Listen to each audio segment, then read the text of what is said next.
Okay, so Study in G Major by Czerny, some quick tips. This is a study that really works on playing double thirds, which is what you call when you play two double thirds in a row. So that kind of technique. It takes a lot of relaxation, and for me it really helps to give a little bit of push with my arm. So my arm weight is really helping out my fingers. Fingers still need to be active, but here I'm just doing it with my fingers, and here I'm doing it with my arm. It really helps for me to have a loose wrist and feel that arm weight, especially like on the passages in measure 9 and 10 when it's 5, 4. Just for me by itself, this feels very tight just doing with my fingers. But if I let that wrist be involved and have that little arm shake, see how my arm just bounces a little bit? That's very helpful for this kind of technique, the double thirds technique. Another way for sure that you should practice this is playing.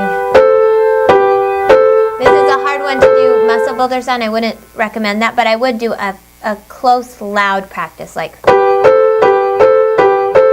pushing on each one. I'm listening for each third to be equally loud, especially places like this that you're not hearing, right? That's going to be common, but pushing in equally loud on each one.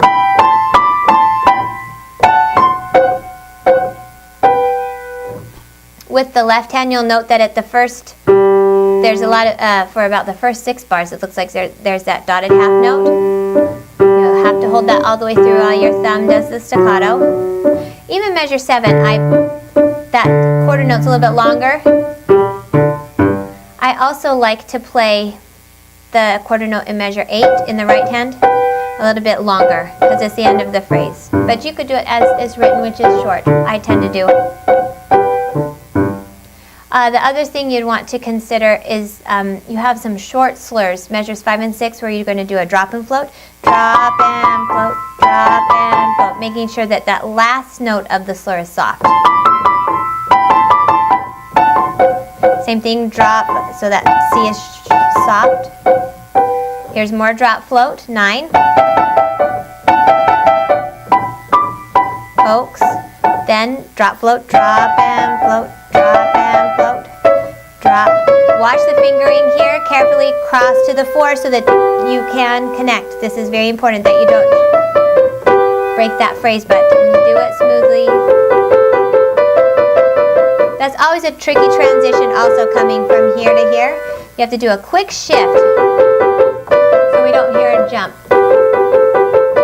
So what I'm doing is literally holding on to my 4th finger as long as I can and kind of sliding my 3rd finger over.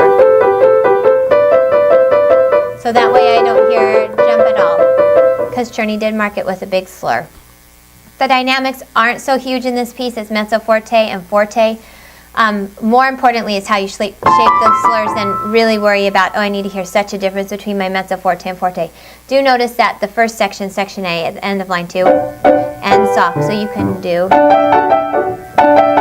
go down softly and then start measure 9 loud. Same thing with the end.